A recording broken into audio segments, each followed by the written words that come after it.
لے جی اگلی ایک آیت ہے، وہ متقاضی ہے کہ اس پہ بھی ڈیٹیل گفتگو کی جائے۔ 216 نمبر آیت، کُتِبَ عَلَيْكُمُ الْقِتَالُ، تم پر قتال فرض کر دیا گیا ہے، وَهُوَ كُرْهٌ لَكُمْ، لیکن تم اسے ناپسند کرتے ہو۔ ظاہر ہے جان دینا کوئی آسان کام تو نہیں ہے۔ پہلے جب صحابہ کرام علیہم رضوان کو مکے سے نکالا جا رہا تھا، اس وقت تو ان کا جوش بہت زیادہ تھا کہ ہم پہ ظلم ہو رہا ہے، ہم ہجرت کر کے جا رہے ہیں، ہمارے مال کے اوپر انہوں نے قبضہ کر لیا پیچھے سے۔ تو حضور سے کہتے تھے یا رسول اللہ اجازت دیں ہم ان کے ساتھ لڑیں۔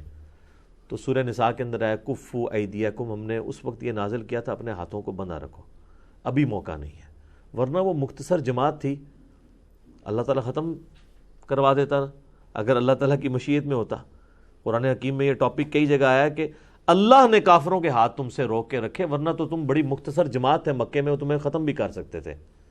یہ تو ان کے دماغ میں آتا تھا کہ وہ مسلمانوں پہ ظلم کرتے تھے، ان کا بائیک آؤٹ کرتے تھے، 3 سال کے لیے شعب ابی طالب کے اندر رکھا۔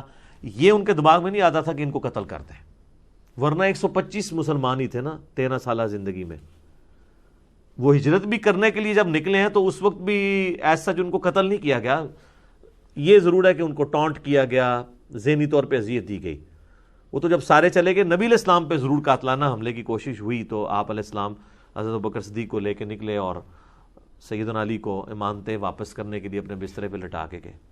ادروائز وہ 13 سال میں آپ علیہ السلام کے کوئی ایک واقعہ بھی نہیں آپ کو ملے گا کہ انہوں نے کہیں حضور کو قتل کرنے کی سازش کی ہو یا آپ پہ کبھی قاتلانہ حملہ ہوا ہو۔ کو ایگزسٹ کر رہے تھے، ظاہر ہے وہ تھوڑا یہ بھی خیال کرتے تھے کہ ہم قریش ہیں، ایک دوسرے کی ہمیں خیال بھی رکھنا چاہیے، خاندانی وہ معاملہ بھی تھا۔ پھر بنو ہاشم ایک مضبوط قبیلہ تھا اور وہاں پہ دین سیکنڈ نمبر پہ آتا تھا، پہلا قبائلی معاملہ ہوتا تھا کہ اگر اس کے قبیلے کا بندہ مارا تو وہ دوسرے قبیلے والے بدلے لیں گے، تو اس لیے یہ ساری چیزیں تھیں۔ اللہ تعالیٰ نے وہ کتنی پروٹیکشن رکھی ہوئی تھی، لیکن بعد میں پھر ظاہر ہے کہ ان کو اگر پتہ ہوتا کہ مدینے میں جا کے انہوں نے یہ کرنا ہے کہ بدر میں ہمارے 70 سردار مارنے ہیں، احد بھی مسلمان اپنی غلطی کی وجہ سے جیت کے ہار گئے، اس کے بعد خندق میں، پھر صلح حدیبیہ میں کرنی پڑنی ہے، اور مکے کی ذلت اٹھانی پڑنی ہے 8 ہجری میں ہمیں فتح مکہ کے صورت میں، اور اس کے بعد پھر غزوہ حنین اور غزوہ تبوک اور قادسیہ اور یرموک ہونے ہیں۔ تو یہ اگر بات ان کو یکم ہجری میں پتہ ہوتی تو مسلمانوں کو ہجرت کر کے 125 بندوں کو، یہ وہ 125 بندے تھے جنہوں نے آئندہ 17 سال کے اندر دنیا کی کایا کلب کرنی تھی، اگر ان کو پتہ ہوتا تو وہ ان کے ساتھ یہ نہ کرتے تھے۔ تو جب وہ نیا اس وقت جوش تھا، حضور کی طرف سے اجازت نہیں تھی، اللہ کی طرف سے اجازت نہیں تھی۔ پھر اللہ تعالیٰ نے سورہ محمد نازل کی صلی اللہ علیہ وآلہ وسلم، اور سورہ محمد کا آپ کو پتہ ہے دوسرا نام کیا ہے؟ سورہ قتال۔ جو لوگ قتال سے، جہاد سے شرمندہ ہیں تو وہ سمجھ لیں وہ اپنے نبی سے شرمندہ ہے، ان کو اپنے ایمان کی فکر کرنی چاہیے۔ تمہارے نبی کے نام پہ جو سورت ہے نا، اس کا نام ہی سورہ قتال ہے، یعنی نبی علیہ السلام کو اللہ نے تلوار کے ساتھ اتارا ہے۔ یہ تلوار اس لیے نہیں تھی کہ ایک دوسرے کا گلا کاٹا جائے، یہ وہی ہے جو علامہ وحید الدین خان صاحب نے کتاب لکھی ہے نا، اسلام دور جدید کا خالق۔ اسلام نے رومن اور پرشین کی بدماشی جو ہے وہ تلوار کے زور سے اکھاڑی ہے، اور اس کے بغیر ہو ہی نہیں سکتا۔ آپ دنیا کا کوئی سرجن لے آئیں، وہ بغیر نشتر چلائے تو آپ کا پینڈکس یا بائی پاس کا آپریشن تو نہیں کر سکتا، ایک بڑی کاز کے لیے آپ کو یہ نشتر چلانا پڑتا ہے۔ تو رومنز اور پرشین کی صدیوں کی بدماشی کو اکھاڑنے کے لیے صحابہ کرام کی تلوار اللہ تعالیٰ نے مسلط کی۔ سورہ توبہ کی آیت نمبر 14 ہے کہ اللہ تعالیٰ چاہتا ہے کہ مسلمانوں کی تلواروں کے ذریعے ان کے اوپر عذاب استحصال لے کے آئے، جو اگلی امتوں پر چنگھاڑ کی شکل میں طوفان کے ذریعے یا سمندر میں غرق کر کے اللہ کی طرف سے عذاب استحصال آتا تھا انبیاء کی مخالفت پہ، ہمارے نبی علیہ السلام کے کیس میں وہ قتال کی شکل میں ہے۔ یہ جہاد کے پیچھے وہ ایک حکمت تھی، نبی علیہ السلام کی خصوصیت ہے، قتال بھی اور یہ کتاب بھی۔ آپ کا معجزہ بھی جو ہے وہ فزیکل فنامنا آف نیچر کو توڑنے والا نہیں ہے، بلکہ کتاب کی شکل میں ہے۔ اور آپ علیہ السلام کا جو عذاب استحصال ہے آپ کے مخالفین کے اوپر، آپ کے کیس میں وہ بھی ڈیفرنٹ ہے، وہ قتال کی شکل میں۔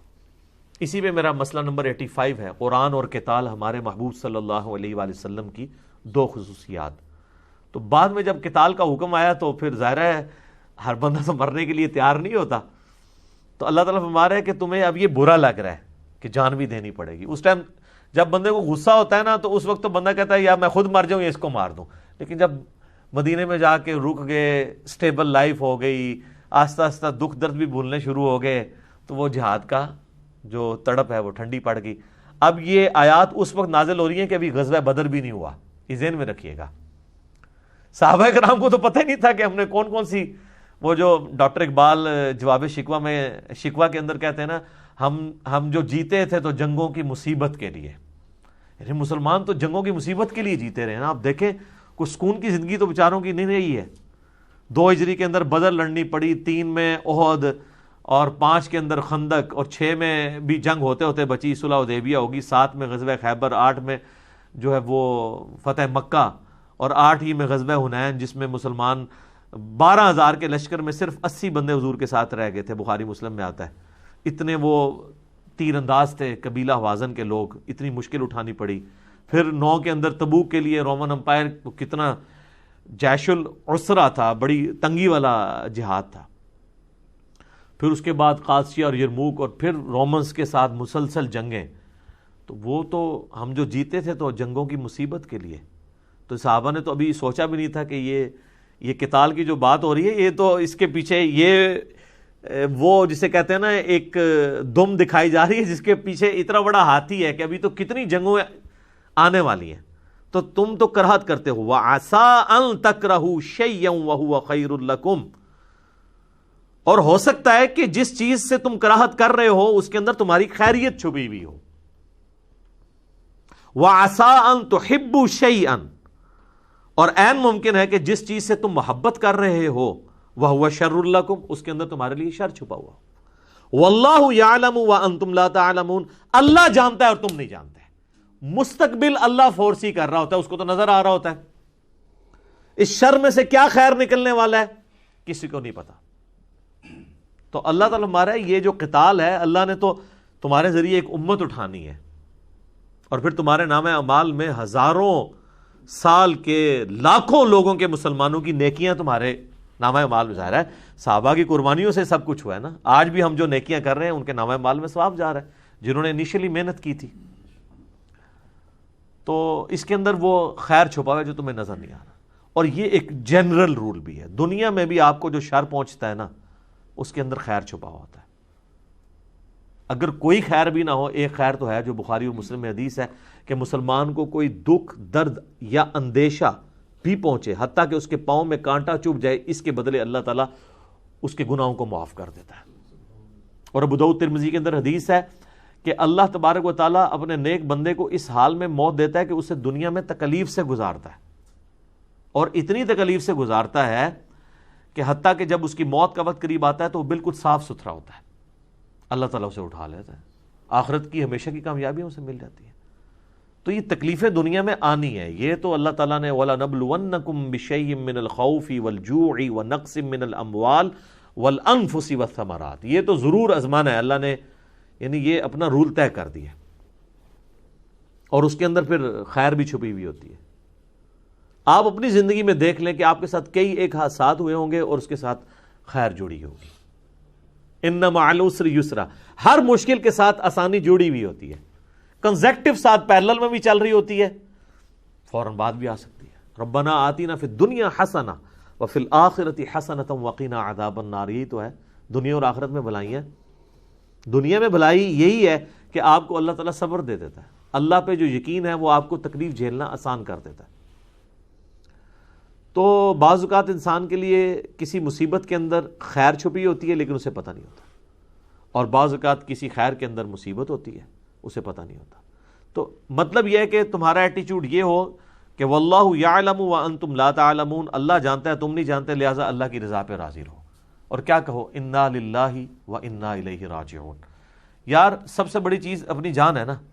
جب بھی کوئی تکلیف پہنچے تو ہمیں کیا دعا سکھائے گی کہ تم کہو کہ ہماری جان بھی تو اللہ ہی کی طرف سے آئی تھی, ہم نے بھی مر کے اللہ کے پاس چلے جانا ہے, تو اگر کوئی تکلیف آئی ہے میرے پہ تو وہ لوٹ ہی جانی ہے. سب سے بڑی تکلیف تو یہ ہے نا کہ میرے پہ موت آنی ہے, تو وہ بھی آ ہی جانی ہے. تو اگر اس سے کوئی چھوٹی تکلیف آ گئی ہے تو تکلیف اللہ کی طرف سے آنی ہے, اللہ کی طرف چلی جانی ہے. اس میں ڈاکٹر ذاکر نائک نے ایک بڑی اچھی مثال دی تھی کہ آپ کا امریکہ کے اندر کوئی بزنس ہو اور آپ نے شام کی فلائٹ پکڑ کے نیو یارک پہنچنا ہو, لیکن ٹریفک سگنل میں پھنس کے آپ ایئرپورٹ جب پہنچے تو آپ کو یہ خبر ملے کہ یہ جو نیو یارک کے لیے فلائٹ تھی وہ اڑ گئی ہے, اور آپ اس کو اب جوائن نہیں کر سکتے، اور کروڑوں کا آپ کی وہاں پہ کوئی میٹنگ تھی جس میں آپ نے کوئی کانٹریکٹ آپ کو ملنے والا تھا، وہ ختم ہو گیا، اب وہ کسی اور کمپنی کو ملے گا. تو آپ مایوسی کی حالت میں وہاں سے لوٹیں اس حال میں کہ یار میرا تو لاکھوں ڈالرز کا نقصان ہو گیا، اور راستے میں آپ کو واٹس ایپ میسیج کے ذریعے یا ریڈیو کی خبر کے ذریعے پتہ چلے کہ ابھی ابھی جو نیو یارک کے لیے فلائٹ اڑی تھی وہ کریش کر گئی ہے اور سارے مسافر مار گئے ہیں. تو وہی خبر جو چند منٹ پہلے آپ کے لیے دنیا کی سب سے بری خبر تھی، اب اگر آپ سے پوچھے تو آپ کہیں گے کہ دنیا کی سب سے اچھی خبر میں نے وہی سنی تھی کہ شکر ہے وہ فلائٹ اڑ گئی تھی، لیکن وہ بعد میں پتہ چلا کہ وہ سب سے بہتر خبر تھی. ظاہر ہے کہ کاروبار تو ایک دفعہ کوئی چھوٹا ہے کوئی اور آ جائے گا، لیکن جب زندگی نہیں رہے گی تو کام ہی ختم. تو اس طرح کے معاملات کئی بار آپ کی زندگی میں، میری تو اپنی زندگی عبارت ہے اس طرح کی کئی چیزوں میں کہ میں نے وقتی طور پہ ان میں شر دیکھا ہے اور بعد میں اس کے اندر خیر چھپا ہوتا ہے. یہ ایف آئی آر والا جو ہمارا ایشو آیا تھا، اس کے بعد میرے کزن نے مجھے فون کیا، مجھے کہنے لگا علی بھائی آپ کو تو بہت پہلے اپنی گرفتاری کروا دینی چاہیے تھی. تو ظاہر ہے کہ وہ ایک دعوت جو انٹرنیشنل لیول کے اوپر تو تھی، لیکن پھر مین سٹریم میڈیا کے اندر بھی وہ چیزیں دنیا کی بڑی اخباروں میں چینلز میں چلنی شروع ہو گئی چیزیں. اور اس سے بڑھ کے اس کے بعد آپ دیکھیں ویکیپیڈیا نے پورا پیج بنا دیا انجینئر محمد علی مرزا کے نام کے اوپر. حالانکہ یہ آپ اگر خود بنوانا چاہیں تو اس طرح نہیں بنتا، ان کا اپنا ایک کرائٹیریا انہوں نے خود بنایا، پورا اس میں تعارف لکھ دیا. تو کئی ایک چیزیں جو شر کے ساتھ جڑی ہوئی ہوتی ہیں خیر کی فارم میں. میں نے بتایا نا یہ ہماری اکیڈمی، یہ بھی ایک شر میں سے خیر نکلا. میں ایک اہل حدیث کی مسجد میں درس دیتا تھا، عثمان بھائی عدنان بھائی کئی بار میرے پاس 2-3 بار آئے کہ جی وہ اکیڈمی میں اوپر جگہ عدنان بھائی نے کہا خالی ہے آپ آ جائیں. تو میں انکار کرتا تھا، میرے دماغ میں نہیں تھا کہ یہ ہم نے یہ اسٹوڈیو ریکارڈنگز اور یہ سلسلہ، ہم تو یہ سمجھتے تھے ہم نے اپنے شہر میں قریبی لوگوں میں کام کرنا ہے. یہ تو پتہ ہی نہیں تھا کہ اللہ تعالیٰ نے اس دعوت کو چند سالوں میں کہاں سے کہاں پہنچانا ہے. تو میں ان کو انکار ہی کرتا تھا. پہلے عثمان بھائی مجھے کہتے رہے، ایک دن عدنان بھائی بھی آئے. اب بائی چانس کیا ہوا کہ وہاں پہ کوئی شرارت ہوئی تو ہمارا درس مسجد سے بند ہو گیا. وہ بند کیا ہوا، وہ شر تھا جس میں سے اتنا بڑا خیر نکلنا تھا. آپ سوچیں کہ اگر وہ درس بند نہ ہوتا تو میری دعوت وہی 40-50 بند، تو وہاں تو ویڈیو ریکارڈنگ بھی کوئی نہیں ہوتی تھی، ایفرٹ بھی وہی ہم پٹ کر رہے ہوتے تھے. تو اس شر میں سے خیر نکلا. تو پھر میں نے کہا ٹھیک ہے جی چلیں ہم یہاں پہ دعوت کا کام شروع کرتے ہیں. مستقبل میں آپ کو جا کے پتا چلتا ہے کہ اچھا یہ اگر ایکٹیویٹی اس وقت نہ ہوئی ہوتی نا تو یہ کبھی بھی نہیں ہونا تھا. جبکہ اللہ تعالیٰ جب یہ کر رہا ہوتا ہے نا تو وہ اس کے لیے پریپیئر کروا رہا ہوتا ہے. غزوہ احد کے اندر جو کچھ ہوا ہے، واللہ اگر یہ نہ ہوتا تو صحابہ کرام کبھی قادسیہ اور یرموک جیت نہیں سکتے تھے. اس شر میں سے یہ خیر نکلا ہے. حالانکہ اگر آپ دیکھیں تو اس میں نبی علیہ السلام کے ساتھ جو وحی کے ذریعے وعدہ کیا تھا وہ وعدہ سٹیک پہ لگا ہوا تھا. حضور علیہ السلام نے پہلے کہہ دیا تھا کہ اللہ نے مجھ سے وعدہ کیا ہے کہ 5000 فرشتوں کے ذریعے تمہاری مدد کی جائے گی اور یہ جنگ تم جیتو گے، اور جنگ ہار گئے آپ. تو اللہ تعالیٰ نے پھر 60 آیات میں غزوہ احد کے اوپر کمنٹری کی ہے. ظاہر ہے لوگوں کے دل میں خیال آ رہا تھا کہ بے حضور تو ہمیں کہہ رہے ہیں جنگ جیتنی ہے تو ہم تو بری طرح ہار گئے ہیں. مدینے کا کوئی گھر نہیں ہے جس کے اندر کوئی لاش نہ ہو. حتیٰ کہ منافقین باتیں کر رہے ہیں کہ جی ہم نے تو پہلے ہی منع کیا تھا یہ لوگ نہ جاتے نہ مارے جاتے، تو ہم تو پہلے کہہ رہے تھے کہ یہ جنگ تم لوگ ہارو گے. خود نبی علیہ السلام کی شہادت کی خبر مشہور ہو گئی، آپ کے 4 دانت شہید ہو گئے اور آپ بے ہوش ہو گئے. اس کی وجہ سے آپ کی وہ افواہ پھیل گئی آپ کے بارے میں، صحابہ کرام نے تلواریں پھینک دی. ظاہر ہے ان کا مورائل بالکل زیرو پہ آ گیا جو غزوہ بدر میں اتنا اوپر تھا. اوپر سے یہ بھی دل میں وسوسے بھی آتے ہوں گے کہ یار حضور نے تو وعدہ کیا تھا ہم جیتیں گے، یہ ہمارے ساتھ کیا ہو گیا. تو اللہ نے پھر 60 آیات کے اندر نا صحابہ کرام کو ڈانٹ پلائی کہ تم نے کیا کیا، حضور کی نافرمانی کی وجہ سے ہوا. لیکن آپ دیکھیں کہ نبی صلی اللہ علیہ وآلہ وسلم جب بات سٹارٹ کی ہے نا تو سب سے پہلے یہ دیکھیں ایک ٹیچر کا سٹائل ہوتا ہے، سب سے پہلے آپ صلی اللہ علیہ وآلہ وسلم کے بارے میں آیات نازل ہوئی، لیس لک من الامر شیء. اے نبی آپ کو کوئی اختیار نہیں کسی کا. آپ سے بدوا نکل گئی تھی نا خالد ابن ولید کے بارے میں کہ اللہ ایسی، بخاری مسلم الفاظ ہیں، اللہ ایسی قوم کو ہدایت کیسے دے گا جنہوں نے اپنے نبی کا چہرہ خون سے رنگ دیا. تو اللہ نے سب سے پہلے نبی علیہ السلام کے اوپر گرفت فرمائی کہ آپ کو تو کوئی اختیار نہیں، اللہ چاہے تو ان کی توبہ بھی قبول کر لے. اور بعد میں کی اور اسی مبارک زبان سے سیف اللہ کا لقب بھی دلوایا. اللہ ہی اللہ ہے. اس کے بعد پھر صحابہ کرام کو ایک ایک کر کے اللہ تعالیٰ نے نا معاف بھی کیا. پھر حضور علیہ السلام کو بھی کہا کہ اتنی جو میں نے صحابہ کرام کے ساتھ گفتگو سخت کی ہے تو اس کا رزلٹ یہ نہ نکلے کہ اب آپ ان کو مشورے میں شامل کرنا چھوڑ دیں. تو وہ الفاظ آئے کہ نبی اگر آپ تند خو ہوتے, آپ کی زبان میں سختی ہوتی, تو یہ صحابہ آپ سے کب سے دور ہو چکے ہوتے. یہ آپ کی نرمی ہے کہ آپ کے قریب رہتے ہیں, آئندہ بھی آپ نے اپنے مشورے میں سے شامل رکھنا ہے ان کو, اور ان کی غلطیوں سے درگزر کرنا ہے. اور پھر اللہ نے فرمایا کہ ہم نے فتح دے دی تھی اپنے نبی سے جو وعدہ کیا تھا, حتیٰ کہ تم نے ڈسپلن لوز کیا. وہ جو درے کے اوپر 50 لوگ تھے, صرف 15 رہ گئے, 35 نے مال غنیمت کے لیے وہ چھوڑ دیا, جو بخاری مسلم میں آتا ہے. اللہ فرماتا ہے ہم نے فتح دے دی تھی اور تم کافروں کو قتل کر رہے تھے, وہ پلٹ کے بھاگ رہے تھے, اور تم مال غنیمت اکٹھا کرنے کے لیے آئے, پیچھے سے خالد بن ولید نے حملہ کیا اور وہ فتح شکست میں بدل گئی. تو یہ بھی نہ کہیں دماغ میں رکھنا کہ اللہ تعالیٰ نے کوئی وعدہ خلافی کی ہے یا ہمارے نبی کی زبان جو ہے وہ سچی ثابت نہیں ہوئی. فتح ہو گئی تھی, فتح شکست میں بدلی تمہاری وجہ سے. اور اس پہ میں بڑا تلخ جملہ بولتا ہوں, اگر اللہ کے نبی دنیا میں موجود ہوں اور اللہ کے نبی کے ماننے والے اللہ کے نبی صلی اللہ علیہ وآلہ وسلم کی نافرمانی کر دیں, تو اللہ تعالیٰ اس چیز کی پرواہ بھی نہیں کرتا کہ نبی ان میں موجود ہے, فتح کو شکست میں بدلوا دیتا ہے. حتیٰ کہ وہ اس نبی کو بھی اس کی پلنٹی اس اعتبار سے بھگتنی پڑتی ہے اپنے ماننے والوں کی کہ ان کے بھی دانت شہید ہو جاتے ہیں. حضور کا کیا قصور تھا کہ ان کے دانت شہید ہوتے؟ آپ نے تو بخاری کے الفاظ ہیں, آپ نے ان درے والوں کو کہا تھا تم دیکھو نا کہ چیل کوے ہماری لاشیں اٹھا رہے ہیں, تب بھی تم نے درہ نہیں چھوڑنا. یار اس سے زیادہ کوئی کسی شخص کو کیا سمجھا سکتا ہے کہ حضور کہہ رہے ہیں کہ ہماری لاشوں کو اگر چیل کوے بھی اٹھا رہے ہوں تب بھی تم نے درہ نہیں چھوڑنا. یہ آخری درجہ تھا نا, پھر بھی چھوڑ دیا. حضور کی موجودگی میں اگر لوگ نافرمانی کریں تو حضور کی دعاؤں کا حصہ, آپ کے وجود کی برکت کا حصہ امتیوں کو نہیں ملتا, کیونکہ نافرمانی کی. تو سر آج تو رسول اللہ ہمیں موجود بھی نہیں ہے. آج اگر امت نافرمانی کرے تو کس زوم میں بیٹھی ہوئی ہے کہ کچھ بھی ہیں تیرے محبوب کی امت سے ہیں, تو اللہ تعالیٰ جو ہے وہ لحاظ کرے گا. اللہ کے اپنے رولز ہیں, وہ اپنے رولز کے مطابق چلتا ہے, کیونکہ اللہ کا کوئی رشتہ دار نہیں ہے. کسی نبی کی بھی اللہ کے ساتھ کوئی رشتہ داری نہیں ہے. حضرت یونس علیہ السلام سے مسئلہ مس ہینڈل ہوا تھا نا, تو سب سے زیادہ اگر کوئی قریبی ہو سکتا ہے تو پیغمبر ہو سکتا ہے نا. تو اللہ تعالیٰ فرمایا قرآن میں کہ وہ جب وہاں سے نکلا اس نے گمان کیا کہ ہم اس کے اوپر گرفت نہیں کریں گے. تورات کے اندر آتا ہے 3 دن اور 3 رات مچھلی کے پیٹ میں رہنا پڑا. قرآن میں تو صرف اس واقعے کا ذکر ہے نا کہ مچھلی کے پیٹ میں رہے, اور وہاں پہ ہمیں پکارا لا الہ الا انت سبحانک انی کنت من الظالمین. لیکن تورات میں وہ ڈیوریشن بھی آئی ہے 3 دن اور 3 رات. سر آپ 1 دن اور 1 رات اندھیرے کے اندر کبھی گزار کے اکیلے دیکھیں, اور پھر مچھلی کے پیٹ کے اندر جہاں پہ تعفن بھی ہو اور یہ بھی امید نہ ہو کہ پتہ نہیں میں نے زندہ بچنا ہے نہیں بچنا, کیا بننا ہے میرے ساتھ. یہ بہت بڑی ایک تکلیف دہ چیز ہے. تو اللہ تعالیٰ کا کوئی رشتہ دار نہیں ہے.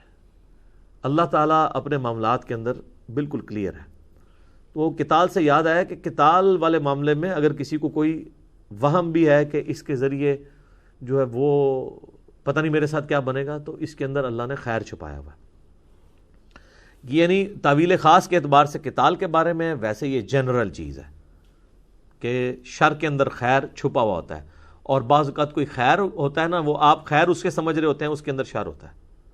یہ کتنے لوگ ہیں وہ بڑے خوش ہوتے ہیں حرام کے ذریعے کمال کے, کہتے ہیں اللہ کا بڑا فضل ہے, لیکن وہ فضل نہیں ہوتا, اس کے اندر شر چھپا ہوا ہوتا ہے.